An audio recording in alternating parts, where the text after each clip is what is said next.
Welcome to run TV Telugu. నేను మీ ప్రణీత్. అన్నమయ్య జిల్లా మదనపల్లి పెంచుపాడు గ్రామం, పెంచుపాడు పంచాయతీ, అలాగే పాశంవారపల్లెలో ఒక సైకో వీరంగం చేస్తున్నట్లయితే ఇక్కడైతే దాదాపుగా 200 మంది అయితే వచ్చి రూరల్ పోలీస్ స్టేషన్ దగ్గర అయితే కంప్లైంట్ ఇవ్వడం అయితే జరుగుతుంది.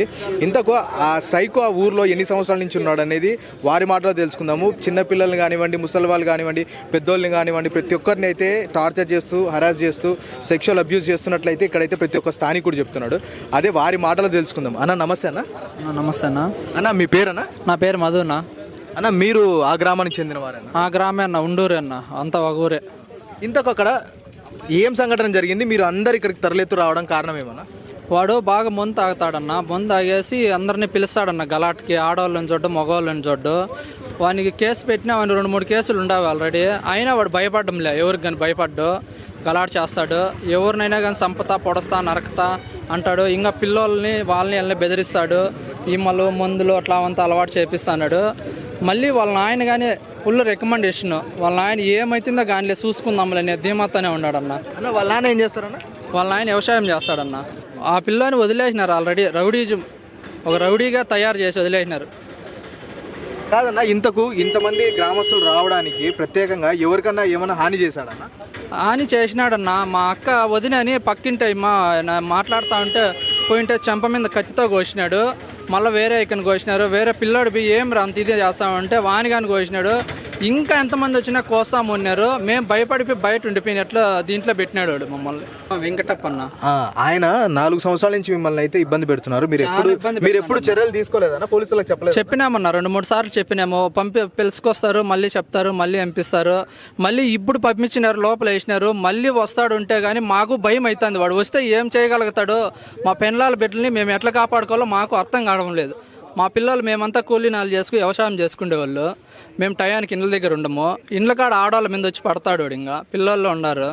అట్లా ఎవరు మాట్లాడితే వాళ్ళ మీదకంతా వస్తాడన్న. అట్లే చూసుకుంటే మీరు అతని మీద ఎన్ని కేసులు ఉన్నాయన్న? అతని మీద 3 కేసులు 4 కేసులు ఉండవన్నా.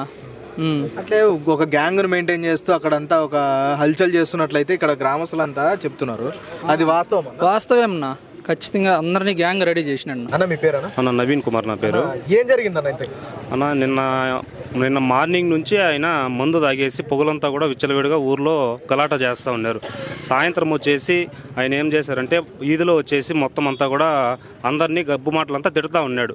సర్లే అని చెప్పి మేము సైలెంట్గా ఉన్నా కూడా ఆయన ప్రతి పేరు అంటే ఎవరినైతే ఆయన ఇది చేసుకుంటాడో, ఎవరినైతే తిట్టాలనుకుంటాడో వాళ్ళని పేరు పెట్టి పిలవడం, తర్వాత అమ్మాయిల్ని కొంచెం వల్గర్గా మాట్లాడడం, ఇవంతా చేస్తూ ఉన్నారు. అయినా కూడా సైలెంట్గా ఉన్నా కూడా ఆయన మీరు ఎంతమంది వచ్చినా నన్ను ఏం చేయలేరు, తర్వాత నేను ఇట్లా ఒక అమ్మాయిని ఇచ్చేస్తున్నాను, ఆ అమ్మాయిని ఏమన్నా మాట్లాడితే నేను ఊరికే ఉన్నాను అని చెప్పేసి అందరిని మీకు గొడవ పోవడం జరిగింది.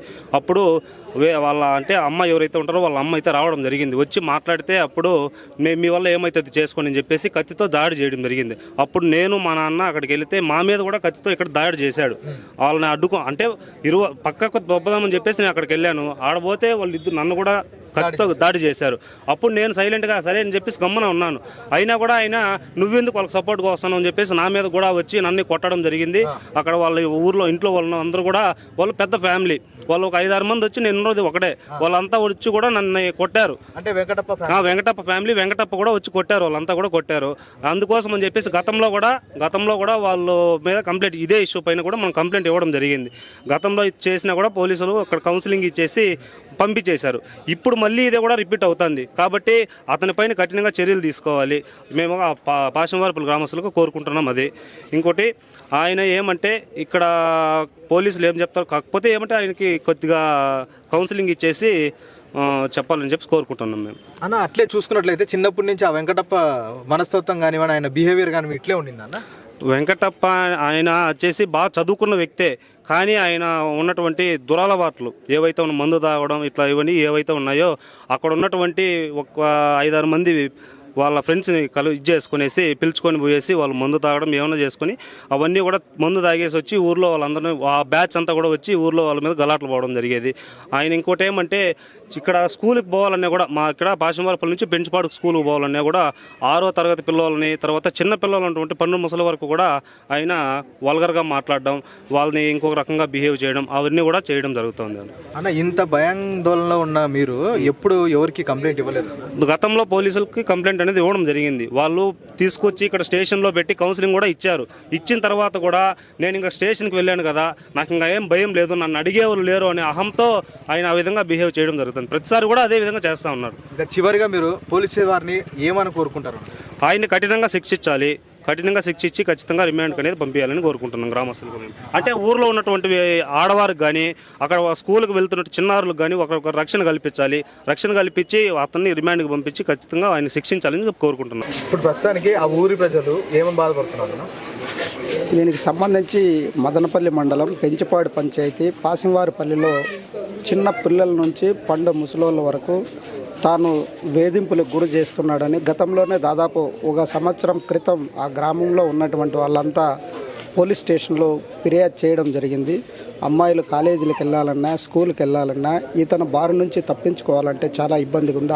ఆల్రెడీ ఒక అమ్మాయి 10th క్లాస్ చదివే అమ్మాయిని అరెస్ట్ చేయడం వల్ల బయట చెప్పుకోలేక సూసైడ్ చేసుకొని చనిపోవడం కూడా జరిగింది. అది వెలుగులోకి రాల. కాబట్టి ఇట్లాంటి సమాజంలో మానవ మృగంగా చీడపురుగులా ఉన్నటువంటి వాళ్లకు అమ్మాయిలకు రక్షణ కల్పించాలంటే ఇట్లాంటి వాళ్ళు జైల్లో ఉండడమే ఉత్తమం. కాబట్టి నిన్న జరిగినటువంటి సంఘటనను ఒకసారి మనం మెమరీ వేసుకున్నట్టయితే అసలు ఒక మహిళను అసభ్యకరంగా ప్రవర్తిస్తుంటే మహిళలు పోయి తాను వాదించడానికి ప్రయత్నం చేస్తే తన వద్ద ఉన్నటువంటి పెద్ద కత్తిని తీసుకొని వాళ్ళపైన దాడి చేశారు. ఇద్దరికి ఫ్రాక్చర్ అయింది. ఆల్రెడీ హాస్పిటల్లో, గవర్నమెంట్ హాస్పిటల్లో అడ్మిషన్లో ఉన్నారు. అంటే ఇట్లాంటి మానవ మృగం సమాజంలో ఉండడం వల్ల మహిళలకు హానికరం. ఇప్పటికైనా చట్టాలు ఉపయోగించి మన వాళ్ళు డ్రగ్స్ పైన లేదంటే అమ్మాయిల పైన మహిళా స్త్రీశక్తి యాప్ ఉంది, లేదంటే స్త్రీశక్తి వీళ్ళని పోక్సో చట్టం కింద నివారిస్తాం, ఇట్లాంటి వాళ్ళు సమాజంలో ఉండకూడదని పోలీసులు చెప్తున్నారు. ఈరోజు దాన్ని నిర్ధారణ చేయాల్సినటువంటి అవసరం ఉంది. సమాజంలో ఇలాంటి చీడపురుగులు లేకుండా వేరుపారాయాలని మేము కోరుకుంటున్నాం. అన్న, ఇప్పుడైతే పోలీస్ స్టేషన్లో అయితే కంప్లైంట్ అయితే ఇవ్వడం జరిగింది. పోలీసు వాళ్ళు ఎటువంటి భరోసా ఇచ్చారన్న? పోలీసులు ఆల్రెడీ నిన్న జరిగినటువంటి సంఘటన పైన మహిళలే పోలీసులకు ఫోన్ చేస్తే ఆల్రెడీ 5 మంది రావడం జరిగింది. వచ్చిన తర్వాత పోలీసుల వద్దనే అతను అసలు కేకలు వేస్తూ వాళ్ళని చంపేస్తా, అది ఎట్లా ఇది ఎట్లా అని లేడీస్ను వల్గర్ లాంగ్వేజ్గా మాట్లాడుతూ వాళ్ళని నేను వాడుకుంటా, వీళ్ళని వాడుకుంటా, నన్ను ఏం చేస్తారు అనేటువంటి చట్టాలను అవహేళన చేస్తూ పోలీసు వ్యవస్థ పైన కూడా తాను సవాలు విసిరే విధంగా బండబూతులు మాట్లాడుతూ అవహేళన చేసే విధంగా ఉన్నారు. కాబట్టి చట్టాన్ని సక్రమంగా ఉపయోగించి అతన్ని మానవ మృగాన్ని సమాజానికి దూరంగా ఉంచాలని ఆ గ్రామంలో ఉన్నటువంటి వాళ్ళు కోరుకుంటున్న సందర్భం. అన్న, అలాగే చూసుకున్నట్లయితే అతని మీద దాదాపుగా కొన్ని కేసులు అయితే నమోదు చేసినట్లయితే స్టేషన్లో పలుమార్లుగా తెలుస్తుంది. అలాగే గ్రామస్తులు అయితే చెప్తున్నారు. అలాగే చూసుకున్నట్లయితే ఇది పోలీస్ వారి నిర్లక్ష్యమా లేకపోతే అతన్ని ఫ్రీగా తిరగమని గవర్నమెంట్ ఇచ్చిందా, ఎట్లా అంటారు అన్నదాన్ని? అంటే తన మీద వచ్చినటువంటి ఆరోపణ పైన, ఫిర్యాదు పైన పోలీసులు క్షుణ్ణంగా క్షేత్రస్థాయిలో అతని బిహేవింగ్, అతని ప్రవర్తన, అతను గ్యాంగ్లు మెయింటైన్ చేస్తున్నాడు. తాను గుట్కా కానీ, పాన్పరాగ్ కానీ, లేదంటే జులాయిగా తిరిగేటువంటి వాళ్ళందరినీ తన దగ్గరికి గ్రూప్ కట్టి ఏమన్నా చేస్తున్నాడని ముందే వీళ్ళు కానీ జాగ్రత్త పడి అతని పైన నిఘా ఉంచుంటే ఈరోజు ఈ సంఘటన జరిగేది కాదు. తాను బెంగళూరుకి వెళ్ళి డబ్బులు సంపాదించుకొచ్చి అక్కడ ఉన్నటువంటి పిల్లలను దురలవాట్లకు, మరి మంచి మార్గాన్ని కాకుండా చెడు మార్గాన్ని అన్వేషించే విధంగా వీళ్ళందరికీ దాదాపు 5th క్లాస్ నుండి 10th క్లాసు, ఇంటర్మీడియట్ వరకు పిల్లలు అంటే వాళ్ళు ఎంజాయ్మెంట్ కోరుకుంటారు. అట్లాంటి వాళ్ళను సత్ప్రవర్తనలా కాకుండా వాళ్ళను దుర్మార్గపు ఆలోచన పెంపించే విధంగా ఆటోలో తీసుకెళ్లడం, ఆ పిల్లలందరినీ గుట్కాలు, పాన్పరాకు, మందు అలవాటు చేయడం, ఈరోజు ఆ గ్రామంలో అమ్మాయిలకు రక్షణ లేకుండా పోతున్నటువంటి పరిస్థితి. కాబట్టి వీటిపైన ఇప్పటికైనా పోలీసులు చట్టాన్ని ఉపయోగించి ఇట్లాంటి వాళ్ళను కఠినంగా శిక్షించాలని, మహిళలకు రక్షణ కల్పించాలని. చదువుకునేటువంటి అమ్మాయిలు చాలామంది ఇతని వల్ల చదువులు మానేశారు. తాను వాళ్ళ వెంటబడడం, వాళ్ళని వేధించడం, లేకపోతే చంపేస్తానడం, వాళ్ళు ఇంట్లో చెప్పుకుంటే చదువు మానేసిస్తారని అనేటువంటి ఆలోచనతో చాలామంది మానసికంగా కుంగిపోవడం జరిగింది. కాబట్టి ఇట్లాంటి చీడపురుగును ఏరిపారాయాలని కోరుకుంటున్నాను. సార్, చివరిగా సార్ నాకు తెలిసింది, నేను అడిగేది ఒకటే సార్. ప్రభుత్వం చర్యలు తీసుకుంటున్నట్లు స్త్రీ శక్తిలాగా ఉమెన్స్ గురించి, లేడీస్ గురించి, అలాగే పిల్లల గురించి చాలా జాగ్రత్తలు తీసుకొని ముందడుగులో ఉంది. కానీ ఈ పల్లె ప్రాంతాలలో కాదు, టౌన్లలో, సిటీలలో కూడా ఇదే భాగవతం నడుస్తుంది. ఇలాంటి వ్యక్తిగత జీవితాలలో చాలామంది గ్యాంగులు వేసుకొని సైకోలాగా తిరుగుతున్నారు. దీన్ని ప్రభుత్వం గట్టిగా చర్యలు తీసుకోకుండా ఎందుకు ఇలా ప్రవర్తిస్తుందంటారు సార్?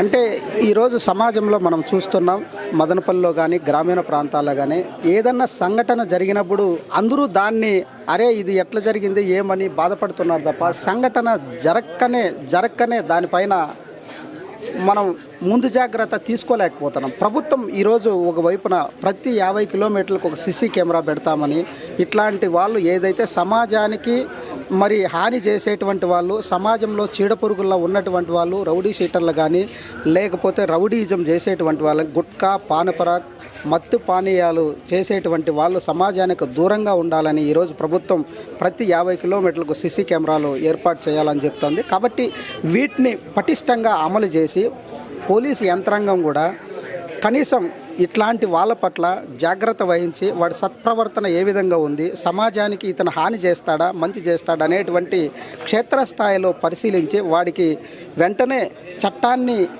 కేసులు నమోదు చేసి జైలుకు పంపించింటే భవిష్యత్తులో ఇట్లాంటి సంఘటనలు జరిగేటివి కావు. ఇప్పటికైనా ఈ మహిళల పైన మరి ఘోరంగా ప్రవర్తిస్తూ వాళ్ళని హేళన చేస్తూ వాళ్ళని వేధింపులు చేస్తున్నారు. అతని పట్ల ప్రత్యేక శ్రద్ధ వహించాలని మేము కోరుకుంటున్నాం.